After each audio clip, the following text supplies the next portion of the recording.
Welcome to Horrified Stories, where fear comes to life. Don't forget to like, share, and subscribe for more spine-chilling tales. Let's start our today's story, The Bridge to Shadows, a night you can't escape. It was supposed to be an ordinary road trip, a quick getaway to a remote cabin in the woods to escape the noise of city life. At least, that's what Jake and his friends thought when they made plans for the weekend. Jake had never been one for the supernatural, for ghost stories or haunted places, but his friends loved that stuff, especially Mike, who thrived on adrenaline and creepy encounters. "Come on, man, it'll be fun," Mike had insisted when he'd found the cabin, tucked away in a corner of the woods on an old, forgotten road. It was remote, isolated, and just the right kind of place for an unforgettable adventure. Jake wasn't convinced, but in the end, he relented. It was easier than arguing, and they needed the break anyway. He packed his bags and grabbed his camera, hoping to capture some nice shots for the weekend. The drive started off typical enough. The highway was smooth, and the car's headlights cut through the evening fog as they ventured farther into the forest. The air was crisp, and the trees stood tall and imposing on either side of the road. The further they drove, the more the surroundings felt unfamiliar. The map on Jake's phone kept glitching, but he brushed it off as a bad signal. After all, they were heading deep into the wilderness. The idea of being lost didn't seem too alarming till it was. An hour into the drive, Mike spoke up. "You guys notice anything strange?" "What do you mean?" Sarah, sitting in the back seat, asked, her voice a mix of curiosity and concern. "I don't know. The trees, they look weird." Jake glanced over at the dense forest surrounding them. The trees were thick, ancient, and seemed to crowd in from both sides. The shadows stretched unnaturally long, even though the sun had barely set. But Mike's observation made him feel uneasy. He rolled his shoulders, trying to shake the feeling. "This is why I hate driving in the dark," Sarah added with a nervous laugh. "Relax, we're fine," Jake said, though his voice lacked its usual confidence. He turned his attention back to the road, noting the signs of a winding, increasingly narrow path ahead. After another 20 minutes, the car reached a clearing in the trees where an old, rusty bridge appeared out of the mist. Jake slowed the car to a stop in front of the bridge, his headlights illuminating its eerie, dilapidated structure. Though it was rotting, and several planks were missing entirely, replaced by jagged gaps, the iron supports creaked as the wind blew through them, adding an extra layer of foreboding to the scene. "Well, this is definitely the spot," Mike said with a grin, already reaching for his phone. He'd been planning to film the entire weekend for his YouTube channel, and now he had the perfect backdrop. "You sure it's safe to cross?" Jake asked. "Yeah, man, it's just an old bridge. We've come this far." "Right," Mike replied with a laugh. Jake hesitated. The bridge seemed to beckon them, but something felt wrong about it. The air around them grew colder, the once chilly breeze now biting at their skin. But Jake wasn't one to back down from a challenge, and he didn't want to look like a coward in front of his friends. "Let's just get this over with," Jake muttered.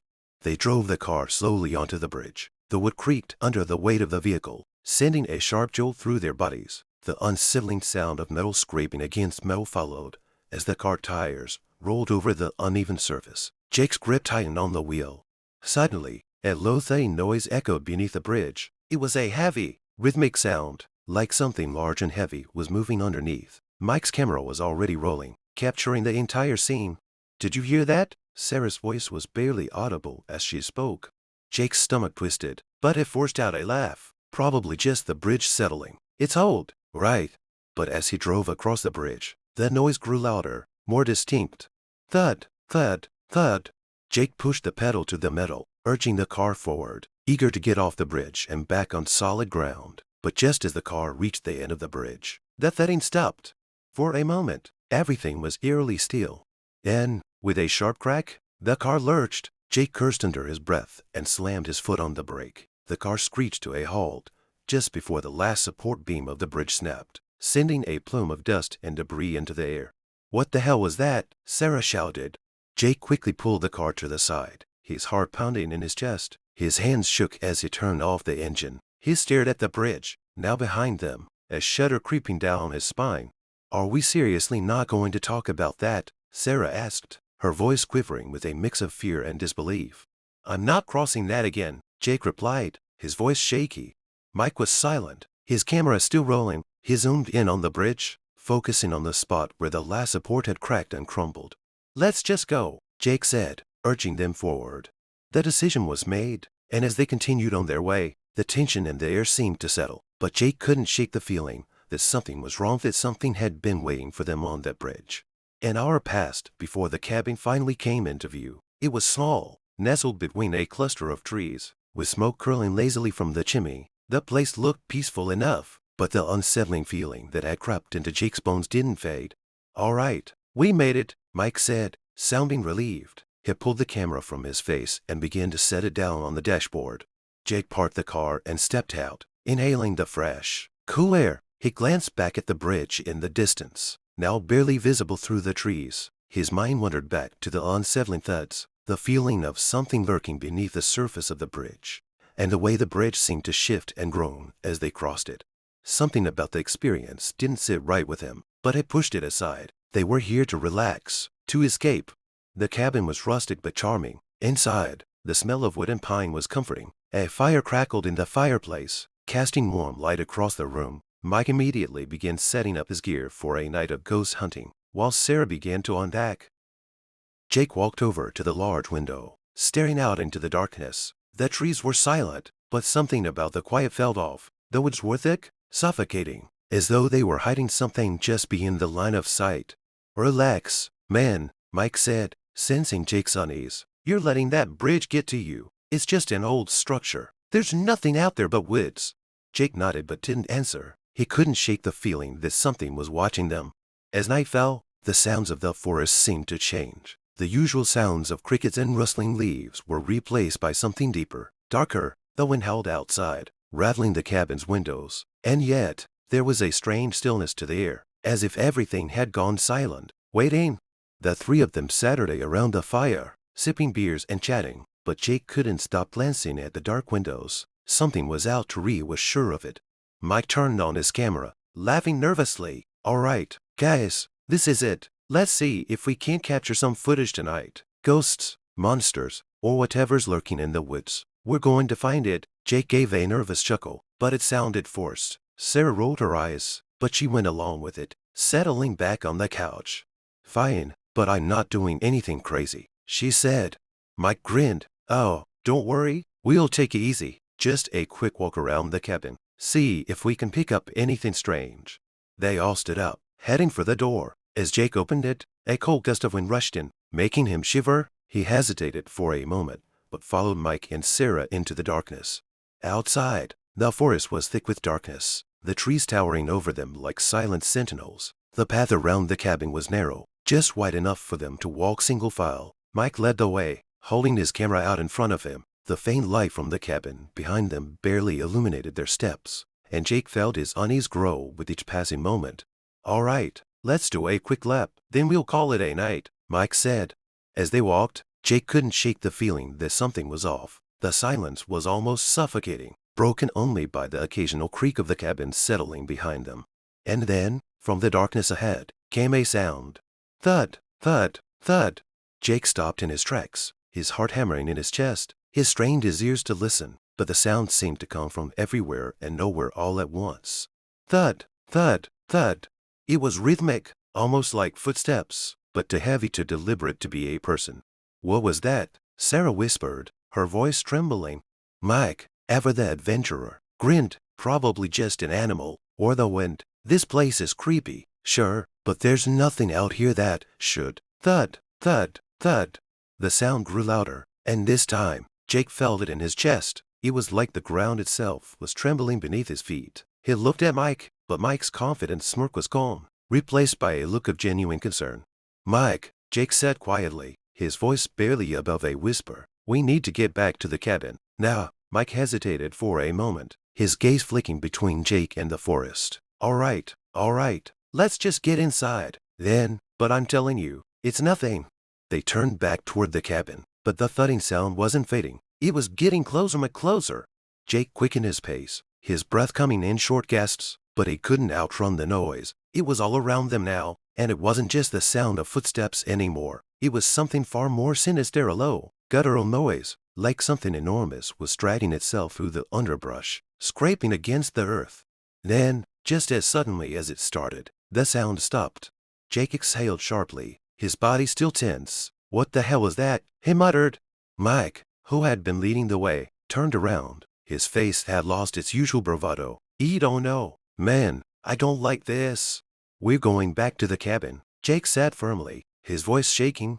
The three of them hurried back toward the cabin, their steps quickening with every second. The trees loomed over them, casting long shadows in the dim light. The breeze rustled through the leaves, but the air felt different, now colder, heavier, as if the forest itself was holding its breath. When they reached the cabin, Jake rushed to the door, flinging it open. The warmth from the fire inside was a welcome relief, but it didn't dispel the sense of foreboding that had settled over him. He slammed the door shut behind them and locked it, his hands still trembling. "We're not going back out there," he said, his voice firm. Sarah stood near the fireplace, her arms wrapped around herself, shivering. "I don't know what that was, but it wasn't normal. I thought I heard something else out. There's something breathing." Mike sat her down on the couch, staring at the floor. "This is insane. There's no way there's something out there, right? I mean, it's just an old forest. We've been in worse places." But Jake couldn't shake the feeling that something was watching them, waiting for them to make the wrong move. His gaze kept flicking to the windows, which were now coated with fog from the sudden drop in temperature. Every sound from the outside seemed magnified, every creak of the cabin making him jump. The hours seemed to drag on in the silence. They huddled around the fire, trying to force normal conversation, but none of them could shake the tension. Mike tried to lighten the mood with a few half-hearted jokes, but even his attempts fell flat. Then, just as the night seemed to settle into an uneasy calm, something strange caught Jake's eye. A flicker of light. He stood up abruptly, his heart racing. Through the misty window, there was a faint glow, moving in and out of view. It wasn't the soft light of a car's headlights or a lantern. It was more like the glow of fireflies, but it was far too bright and far too steady. "Do you see that?" Jake asked, his voice tight with anxiety. Sarah turned toward the window, her face pale. "What is that?" Mike got up and walked over to the window, squinting into the dark. "I don't know. It looks like someone's out there." "No one's out there," Jake said, his voice sharp. "That's not." Before he could finish, the light blinked out, vanishing into the shadows. There was a moment of eerie silence. "What the hell?" Mike muttered.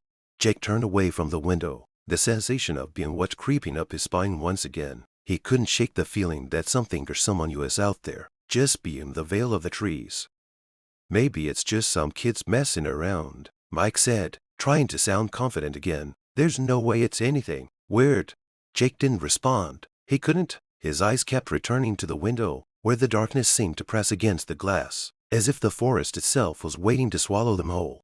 Hours passed, and the fire had burned down to a low, flickering glow. Mike and Sarah had fallen asleep on the couch, exhausted from the long day, but Jake lay wide awake in his bed, staring at the ceiling, the unease gnawed at him, a constant presence in his mind.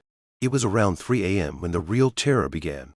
Jake had just begun to drift off when he heard it, a faint scratching at the door. He frowned, his breath catching in his throat. It was soft at first, just a light scrape, like something or someone who was testing the door. But then it grew louder, more deliberate. Scratch, scratch, scratch.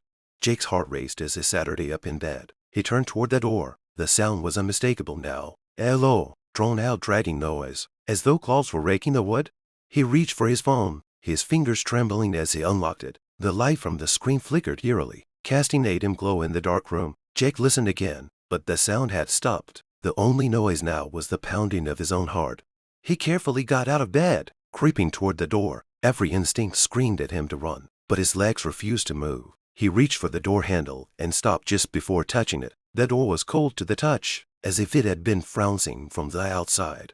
He pulled back his hand, his breath shallow. What the hell was going on?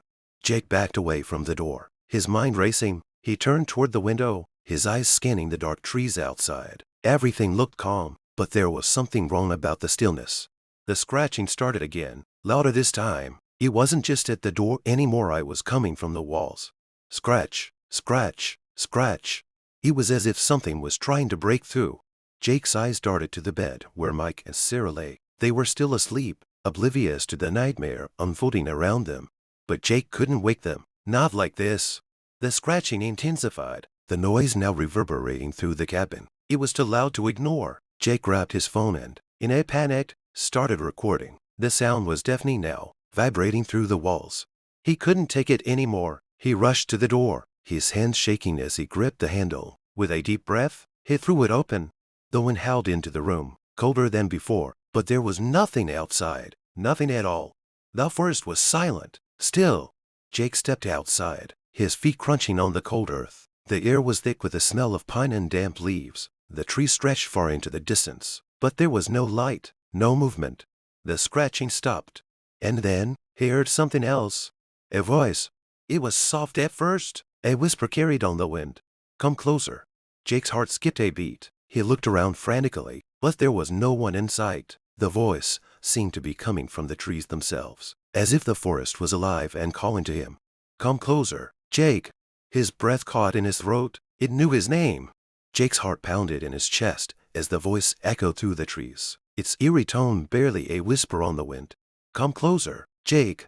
He felt a chill crawl down his spine, his legs frozen in place. Despite the overwhelming urge to flee, the voice was almost familiar, but the words felt wrong. It was like something ancient, something dark was calling to him, beckoning him toward the shadows of the woods.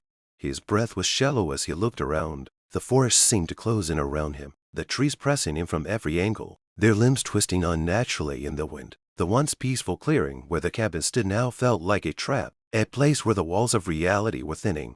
Who's there? Jake's voice barely came out above a whisper. He didn't know who was speaking till there was no one in sight, but the voice had been real, too real. Come closer, come and see. The wind seemed to carry the words, each syllable lingering in the air long after they'd been spoken. His eyes scanned the trees, but there was nothing visible beyond the darkened branches. The world outside the cabin had become a place of shadows, a place where the line between reality and nightmare had blurred. Jake, what's going on? Jake flinched as Sarah's voice pierced the night. He hadn't even realized she'd come outside.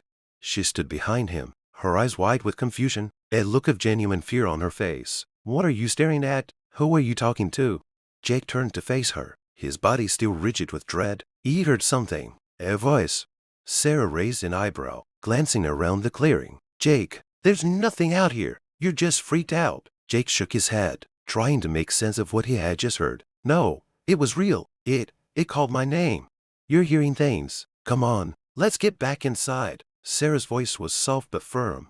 But Jake didn't move. He was rooted to the spot, his gaze still locked on the trees ahead. The wind was picking up again, and with it, a low, groaning sound came from deep within the forest. It was a noise that seemed almost too unnatural to be made by nature alone, a hollow, guttural hum. The hair on the back of his neck stood on end. Something was coming. Thud, thud, thud. The heavy, rhythmic noise returned, but this time, it wasn't beneath the ground. It was closer. It sounded like something was moving, dragging itself along the forest floor, right at the edge of their vision. Mike appeared at the cabin door, looking as shaken as Jake felt. What the hell is that sound? His voice was tight, his eyes scanning the forest in alarm. I don't know, Jake replied, his voice shaky, but it's coming from over there. It's not an animal, something's out there. I think we should just get inside and lock the doors, Sarah said, her voice rising with panic. Before Jake could respond, the sound suddenly stopped. The silence that followed was thick, suffocating. Not a single rustle from the trees, no wind, no sound of life. It was as if the forest itself had stilled in anticipation. Then, without warning, the ground beneath them seemed to tremble. A low, ominous hum vibrated through the earth, making their skin crawl. Jake stumbled backward, his heart racing in his chest. It was as if the very ground was alive, and something deep within it was stirring. What's happening? Mike asked, his face pale. This isn't normal. This isn't just some weird place. We need to get the hell out of here. Jake nodded, his mind racing for a plan, but the path that led back to the main road was blocked by the forest, itself dense, towering trees that were closing in faster than he could process, and the same bridge they had crossed earlier, the one that had felt so wrong, was now a distant memory, out of reach. It's not going to let us leave, Jake muttered, his voice trembling with fear. What? Sarah asked, looking at him with wide eyes. What do you mean? What do you mean it's not going to let us leave? I don't know. I just don't think we're supposed to leave. Jake couldn't explain it, but it felt like the forest was somehow keeping them here, like it had become aware of their presence, aware of their intrusion, and whatever it was that was out there, whatever was calling to him, it wasn't finished with them yet. The silence was broken again. This time, it wasn't a sound that filled the air, but a shape, a shadow, moving fluidly between the trees. It was large to be anything natural. Jake's breath caught in his throat as he stared at it, paralyzed with a sense of dread. The shadow didn't belong to any animal or person. It was formless, a black void that seemed to consume the space around it as it moved, never revealing what was inside. "Jake," Sarah whispered, her voice barely audible. "What is that?" "I don't know," he replied, his voice hoarse, "but it's not something we want to mess with." The shadow moved closer, its shape shifting unnaturally, as if it was stretching, reaching for them. Jake could see it more clearly now. It wasn't just one shape, it was a combination of many, swirling and melding together like a living black mist, shifting in and out of existence. The air grew colder with its every step, the temperature plummeting, as if the shadow was sucking all warmth from the environment. Then, the shadow stopped. It seemed to pause, as though considering them. Suddenly, a screech pierced the air, a high, shrill wail that made Jake's blood run cold. It came from the trees above them, as though 100 voices were screaming in unison. The air vibrated with the sound, shaking the ground beneath their feet. Without thinking, Jake grabbed Sarah's hand and pulled her toward the cabin. "We need to go inside now." Mike, wide-eyed and terrified, was already backing toward the door. He didn't need to be told twice. They scrambled into the cabin, slamming the door behind them with a force that rattled the walls.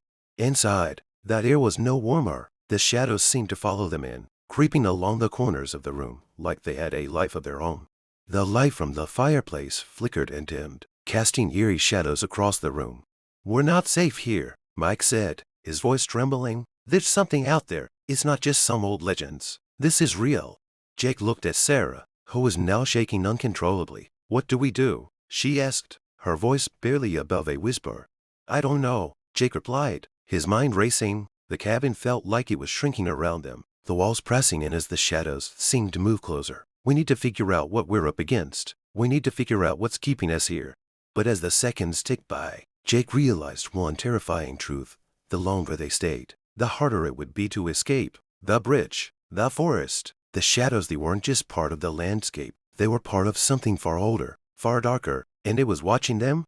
The night stretched on, but every passing minute felt like an eternity. Outside, no one howled, and the shadow in the trees remained a silent, ever-present threat. The atmosphere in the cabin was thick with fear, each creak of the floorboards making their hearts race. Then, there was a knock at the door. It was soft at first, almost as if the wind had knocked a branch against the wood, but then it came again. Knock, knock, knock. Jake, Mike, and Sarah stared at each other, their faces pale. "Who's out there?" Sarah whispered, but the words caught in her throat. The knocking grew louder, more insistent. Then, to their horror, the door creaked open on its own. The wind howled, sending a chill through the room, but there was no one on the other side of the door. A thick, dark mist poured into the cabin, swirling around their feet like smoke, its coldness seeping into their bones. And from the mist, the voice returned. "You should have never crossed the bridge." The voice echoed through the cabin, filling the air with an oppressive dread. Jake's heart pounded, his body frozen in place as he stared at the mist now swirling around their feet. A door, which had creaked open on its own, hung ajar as if waiting for them to step into the darkness beyond. "You should have never crossed the bridge." The words carried an ancient malice, a warning, or perhaps a curse, but they were chillingly clear. The air grew colder still, and the shadows in the corners of the cabin seemed to stretch toward them, inching closer with every passing second. "What the hell is happening?" Mike's voice was barely audible, the fear in his tone almost palpable. He backed away from the door, his eyes darting around the room, desperate for something, anything to anchor him in reality. "We need to leave now," Jake said, his voice tight with panic. He turned to Sarah, who was trembling uncontrollably, her hands pressed to her face as if trying to block out the terrifying reality. "You don't understand," Sarah whispered, barely able to form words. "What's out there? What's the mist?" Jake took a deep breath, trying to steady himself. "I don't know, but whatever it is, it's not natural. We have to get out of here." The mist continued to creep forward, its tendrils snaking around the room, curling up the walls like smoke, its coldness almost unbearable. The shadows rose in the corners, and now the mist itself seemed to be alive, pulsating with a malevolent energy. Then, as if in response to his words, the voice returned. This time, it was closer to close. "You're already too late."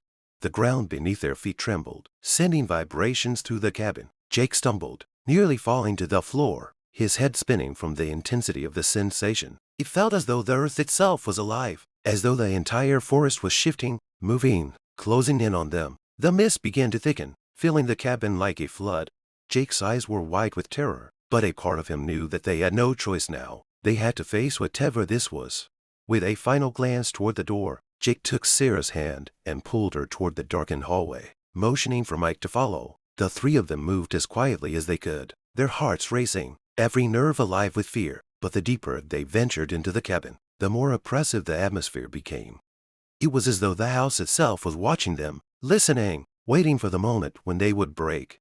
Mike tripped over a floorboard, his hands bracing against the wall. "Damn it," he muttered, glancing over his shoulder. "Do you think it's gone?" Jake didn't answer. His mind was focused on the eerie creaks of the floorboards above them, the dark spaces that stretched endlessly. He couldn't shake the feeling that something was out there, something that was watching them, stalking them from the shadows. "You shouldn't have come back." The voice was no longer in the air, it was inside their heads. It was as if the forest itself was speaking to them, invading their thoughts, wrapping its tendrils around their minds. Jake clenched his jaw, trying to block out the whispers, but they only grew louder, more insistent. It was coming for them. He turned to face Mike and Sarah, his eyes wide with fear. "We need to get to the bridge," he said, his voice sharp. "It's the only way out, the only way to stop this." "But the bridge, it's not safe," Mike replied, his voice trembling. "It's what's bringing this down on us. It's where it all started." "I don't care. It's the only thing that might help us get out of here," Jake insisted. "We have to go back. If we don't, we're not going to make it." The three of them moved toward the back door, their footsteps silent on the wooden floor. The mist was thickening now, pouring into the hallway, twisting around their feet like hungry tendrils. They reached the door, and as Jake opened it, a blast of cold air hit them, almost knocking them back. The forest beyond was black, a void of trees and shadows, but in the distance, Jake could see its bridge. The wooden planks groaned under the weight of something unseen, something that pressed down on them, urging them to turn back. But Jake didn't stop. "We're almost there," he muttered, more to himself than to anyone else. "Just a little farther." They ran, their feet pounding against the earth, the mist swirling around them, pulling at their legs, trying to slow them down. The bridge loomed ahead, its ancient timbers creaking as they approached. The fog seemed to gather at the edges of the bridge, its presence palpable, suffocating. Jake reached the edge of the bridge, looking down at the dark river below. There was no sound from the water, no ripple, only stillness. The bridge stretched ahead, its wood groaning under an unseen weight. "You should not be here," the voice whispered again, this time right behind them. Jake spun around, his eyes wide in terror. There was nothing there, nothing but the dark forest and the mist, which now seemed to reach toward them like fingers of the damned. "We have to cross," Jake said, his voice tight with fear. "It's the only way. We can't go back. We'll be trapped if we do." Mike nodded, his face pale and drawn. "Then let's get this over with." But just as they took their first step onto the bridge, the mist seemed to surge forward. It was no longer just an intangible force, it was tangible, solid, and it wrapped around their legs, pulling at them like a flood. Jake stumbled forward, pulling Sarah with him, his breath coming in short gasps. He could feel the cold, the unnatural chill of the mist seeping into his skin, his bones, as if it was freezing him from the inside out. And then, just as they were about to reach the center of the bridge, the dark figure appeared. It was not a person. It was something far worse, a swirling mass of shadows and twisted limbs, its form constantly shifting, bending, and reforming. Its eyesight, they could even be called eyes, were black pits, empty and endless, and they seemed to bore into Jake's very soul. "You cannot leave." The figure's voice was like 1,000 whispers at once, each one filling his head with screams of torment. The shadow reached out toward them, and Jake felt an overwhelming sense of dread wash over him. Then, in an instant, the mist seemed to consume everything: bridge, the trees, and the shadow itself. The forest, the bridge, the cabin, all disappeared in a single, all-encompassing darkness. Jake awoke to the sound of rushing water. He blinked, disoriented, as he Saturday up. He was no longer on the bridge. He was lying on the muddy banks of a river, the mist now gone. The sky above was clear, the stars shining brightly, and the forest was silent. The oppressive weight that had once filled the air was gone, replaced by an eerie calm. Sarah and Mike were beside him, both unconscious but alive. He shook them gently, trying to rouse them. "What happened?" Mike murmured, groggy as he Saturday up, his eyes darting around in confusion. Jake stood up slowly, his gaze scanning the surroundings. "I don't know, but I think we made it." But as he looked back toward the now empty forest, Jake couldn't shake the feeling that something was still watching them, waiting for the moment when they would return to finish what they had started. They had crossed the bridge, but the shadows weren't gone, not entirely. And neither were the whispers. If you like this story, don't forget to hit the like button, share and subscribe the channel. Help us grow. Thanks for watching.